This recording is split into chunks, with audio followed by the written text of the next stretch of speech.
Bonjour à tous et à toutes, bienvenue dans le nouvel épisode du podcast Fiscalia du cabinet Drey & Drey, spécialiste en expertise comptable et fiscale entre Jérusalem et Tel Aviv. Aujourd'hui, on aborde un sujet sensible, mais qui fait partie de la vie, le divorce en Israël et la protection de votre avenir financier. En particulier, on va parler de biens de carrière et de potentiel de revenus. Pour nous éclairer, je reçois avec grand plaisir Maître Betzalel Abitbol. Bonjour Lionel. Bonjour. Votre spécialité ? Le droit de la famille, c'est de ça qu'on va parler aujourd'hui, tout ce qui concerne le divorce, régime matrimonial dans le cadre du mariage, succession, etc. Alors, entrons dans le vif du sujet. Je sais qu'en Israël, comment se passe le partage des biens lors d'un divorce? Est-ce que c'est comparable à la France? Ça ressemble. On a un système en fait qui vient, lorsqu'on a dans un cadre de régime matrimonial de communauté de biens, on va devoir évidemment partager tous les biens qui ont été acquis par le couple pendant le mariage. Ça inclut les biens les plus connus comme les biens immobiliers, l'argent, etc. Et des biens qui sont un peu moins connus comme intangibles.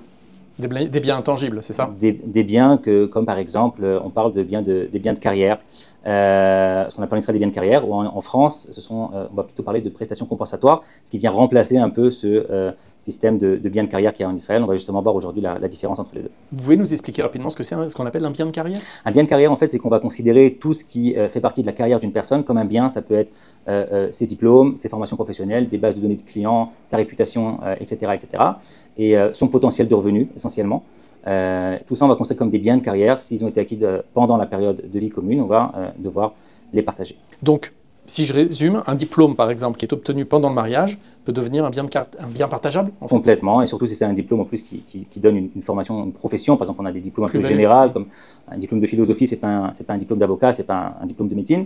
Mais évidemment, un diplôme, ça fait complètement partie des considérations que le tribunal va prendre lorsqu'il va... Alors, est-ce que vous pouvez nous donner quelques exemples concrets de biens de carrière que vous avez dû traiter? Les biens de carrière le plus classique, ça va être le potentiel de revenus.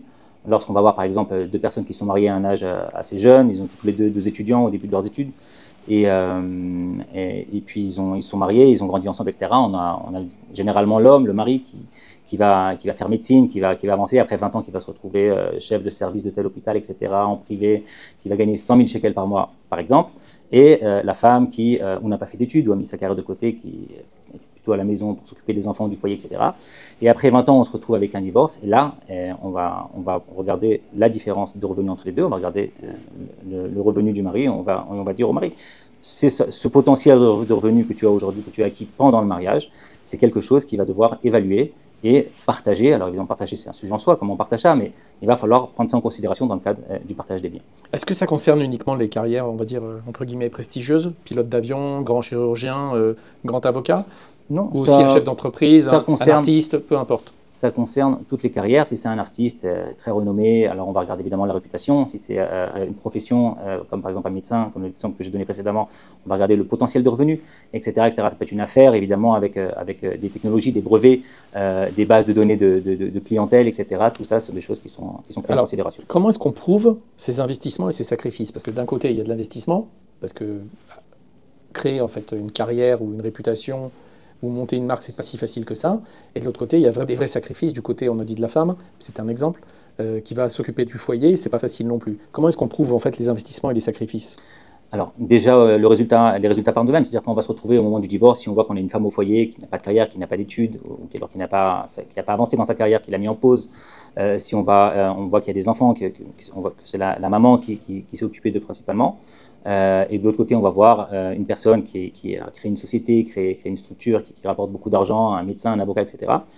Factuellement, les faits parlent d'eux-mêmes, on voit déjà la différence. On compare cette situation à la situation telle qu'elle était au début du mariage, et puis on voit, il s'avère qu'en fait l'homme était déjà un homme de carrière, il y a un mariage un peu tardif, il était déjà médecin, il avait déjà mis sa boîte en place, alors évidemment, ça n'a pas été acquis pendant le mariage. Mais si on voit que les deux conjoints étaient tous les deux étudiants en début de vie adulte, en début de carrière, alors évidemment, on va considérer ça comme des biens qui ont été acquis pendant le mariage, et évidemment on va déduire de cette situation que ce sont des biens qui ont été acquis pendant le mariage. Donc si je résume, en fait tout ce qui est factuel, les documents qui attestent d'un arrêt de carrière par exemple, les tâches domestiques, les parentales, la gestion du foyer, et en même temps, de l'autre côté, toute preuve de progression professionnelle du conjoint bénéficiaire, c'est ça? Oui, et surtout, surtout la deuxième partie de ce que tu viens de dire, c'est-à-dire qu'en fait, on veut en fait les preuves que le conjoint qui lui a fait carrière, qui lui a avancé dans le cadre de sa vie professionnelle, ramener des preuves de ses revenus, de la liste de ses clients, des brevets, de toutes les choses qui ont été déposées, de ses diplômes. Ce serait plutôt à la femme au foyer, par exemple, d'amener des preuves de la partie adverse, plus que d'amener des preuves qu'elle est une femme au foyer. C'est un peu de... On ne peut pas vraiment prouver ça, il n'y a pas besoin de prouver plus qu'autre chose.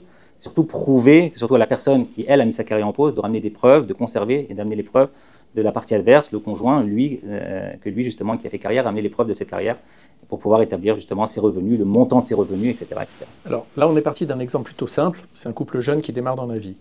Comment ça se passe, en fait, si les deux conjoints, avant le mariage, font des études, mettons, et après le mariage, il y en a un des deux qui décide de mettre sa carrière en pause, de laisser sa place à l'autre. C'est un cas plus compliqué.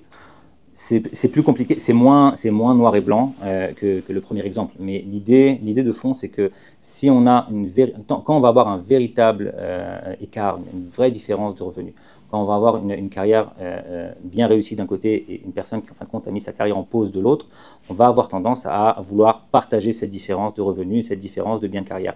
Si on a une différence qui est moins élevée, on a eu plutôt des choix de carrière. Par exemple, on a une femme qui a préféré être institutrice. Elle a fait un master, si ça se trouve, dans le domaine. C'est pas forcément qu'elle a fait de carrière. Elle a fait une carrière, elle est institutrice. Elle a avancé, elle est devenue directrice d'école après 10 ans, 15 ans. Et elle gagne 15 000 shekels, 18 000 shekels par mois. En face, on va avoir un mari qui a fait carrière, mais qui a choisi une carrière qui rapporte plus, comme par exemple un médecin. Alors, on va avoir moins tendance à dire que c'est à cause des enfants, à cause des sacrifices qu'elle a fait chez elle à la maison, que ce delta, que cette différence s'est créée. Néanmoins, ça ne veut pas dire qu'elle n'aura pas le droit à une part de la différence du potentiel de revenus de son mari. Et ça, c'est au cas par cas, selon le type de bien de carrière. Le potentiel de revenus, ce n'est pas la réputation, ce n'est pas les diplômes. Chacun de ces biens-là s'analyse différemment. Et au cas par cas, on peut définir et calculer combien revient à chacun des deux conjoints. Est-ce que vous pourriez comparer avec la prestation compensatoire en France ? La différence avec la France, c'est que déjà, c'est codifié, alors qu'en Israël, le concept des biens de carrière, ça a été développé dans le cadre de la jurisprudence. C'est récent, non ? Ces dernières années, c'est relativement récent, ça a été développé par les tribunaux dans le cadre de la jurisprudence, alors qu'en France, c'est codifié, c'est partie du Code civil. Donc, ce qui fait qu'en France, en fait, c'est une dette du mari, on va dire, du conjoint qui a la carrière, en fait, qui fasse une dette envers la personne qui, elle, a sacrifié sa carrière. C'est une dette au nom de la loi, on va dire ça. En Israël, on va considérer ça comme un bien factuel à partager. Et sans rentrer dans les détails en lieu noté des spectateurs, il peut y avoir des petites différences au niveau légal, mais l'esprit est plus ou moins le même. Il peut y avoir quand même des différences entre les deux. Et ça, c'est très important quand on s'assoit avec des clients, quand on s'assoit avec un client, justement, de pouvoir analyser au cas par cas et voir les différences. Parce qu'il faut savoir, on va venir plus tard, qu'on peut faire appliquer en Israël les deux systèmes. Justement, c'était ma question. Est-ce qu'on peut cumuler les deux, prestation compensatoire et bien de carrière? Alors, cumuler. La compensation israélienne, alors, j'ai envie de dire non, mais ce serait une réponse un peu trop facile. En théorie, ce sont deux choses différentes.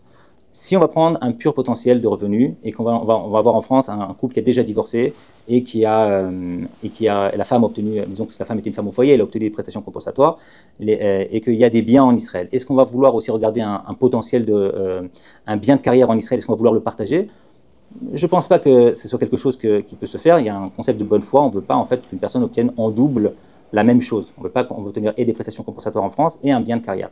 Par contre, s'il s'agit d'un brevet, par exemple, c'est différent, parce que là, c'est peut-être un bien de carrière, mais c'est quand même un bien en soi. C'est quelque chose c'est pas un bien matériel, mais c'est un bien qui pourrait se partager aussi bien en France qu'en Israël, en plus des prestations compensatoires. Donc, je ne vais pas dire non. A priori, c'est l'un ou l'autre, mais c'est au cas par cas, chaque personne devrait prendre plutôt conseil et voir est-ce qu'elle pourrait obtenir un supplément à ce niveau-là. Est-ce que vous pourriez, c'est un peu complexe quand on ne connaît pas, est-ce que vous pourriez illustrer par des cas concrets comment ces principes s'appliquent, des cas que vous avez dû traiter? C'est on va prendre le cas, encore une fois, on ne va pas prendre des gens spécifiques, parce que les gens peuvent toujours se reconnaître, mais même quand on ne les nomme pas, mais le cas typique, c'est le cas du potentiel de revenu. On va avoir la femme au foyer, l'homme qui a fait carrière, 10 ans, 15 ans de mariage, on va avoir une personne qui va gagner 50 000 shekels et une femme au foyer qui peut gagner 5 000 shekels ou 10 000 shekels. Et on a un delta conséquent.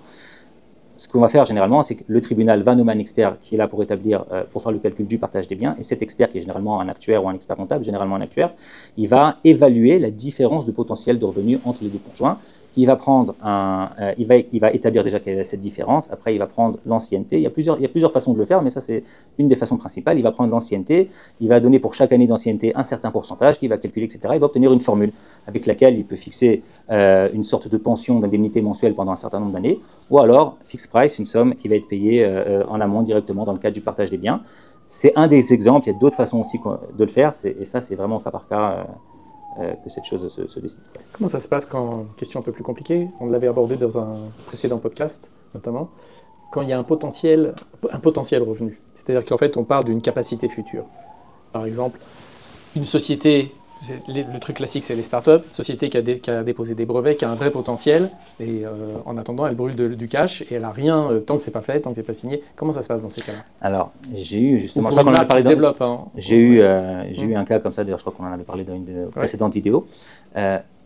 C'est moins bien, ça fait partie des biens de carrière, mais c'est quand même un bien plus classique. C'est une société. Déjà, on a affaire à une société, en théorie, techniquement, on peut la partager et donner 50% d'actions à chacun des conjoints.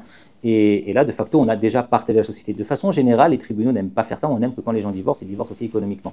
On n'arrive pas à gérer un foyer, on ne va pas les faire gérer une entreprise et une start-up. Donc, on aime on aime trancher dans le vif. Mais quand c'est possible. Et ça, par exemple, c'est l'exemple typique. On a une start-up qui a un gros potentiel et en fait qui a peu de valeur au jour le jour, enfin en tout cas aujourd'hui. Et la meilleure des façons de trancher justement, de pouvoir partager ce bien, c'est en donnant par exemple 50% d'actions à chacun des conjoints.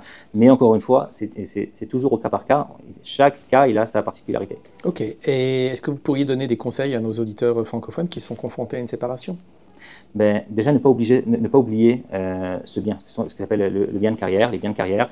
Les gens n'oublient jamais de parler de la maison, surtout quand c'est la maison dans laquelle ils habitent. Il y a une société, alors évidemment, ils vont pas oublier la société, le compte en banque, c'est les choses auxquelles tout le monde pense dans le cadre d'un divorce. On oublie toujours de parler, de discuter des biens de carrière.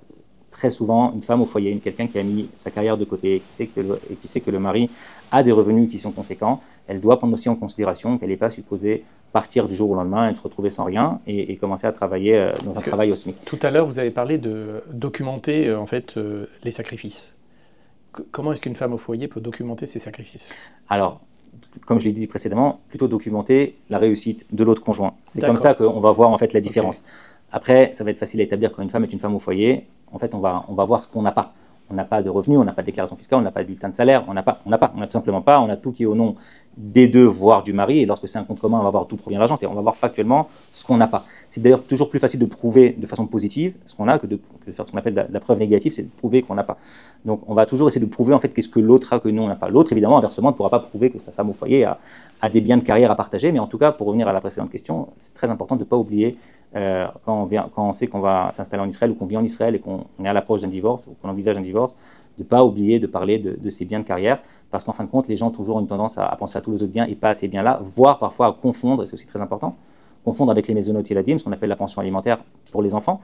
Et toujours la femme a une tendance à penser qu'elle va recevoir une somme tous les mois, etc.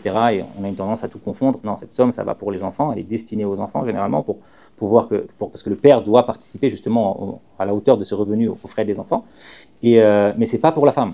Et la femme, elle a aussi droit, elle a également droit jusqu'au guet dans le cadre de la halakha, c'est un sujet en soi dans lequel on ne va pas rentrer, elle pourrait avoir des mezonot isha, ce qu'on appelle une pension pour la femme, mais de façon générale, même au-delà du guet, le partage des biens de carrière, le potentiel de revenus, ça se calcule, il faut aussi en parler, même quand on fait un divorce à l'amiable, c'est important de parler de ces biens-là. Très bien, merci pour la clarté de vos explications. Avant de conclure, un dernier conseil pour les auditeurs? Toujours consulter. Se faire accompagner, quoi. Toujours se faire accompagner. C'est pas des choses. Éviter d'aller dans le rouge avant. Ce sont des choses qui sont complexes. C'est pas des choses. Faut pas mettre l'émotion. Il vaut mieux avertir. Okay. Toujours être accompagné. C'est que de l'argent à gagner. On ne perd jamais à prendre conseil chez les professionnels qui sont qualifiés pour ce genre de sujet. Merci. Pour conclure, si vous souhaitez une consultation personnalisée et confidentielle avec notre équipe ou Maître Abitbol, lien en description. Je vous dis à très bientôt. Merci Lionel. À bientôt. À bientôt. Bonne journée. Au revoir. Here we go. For money.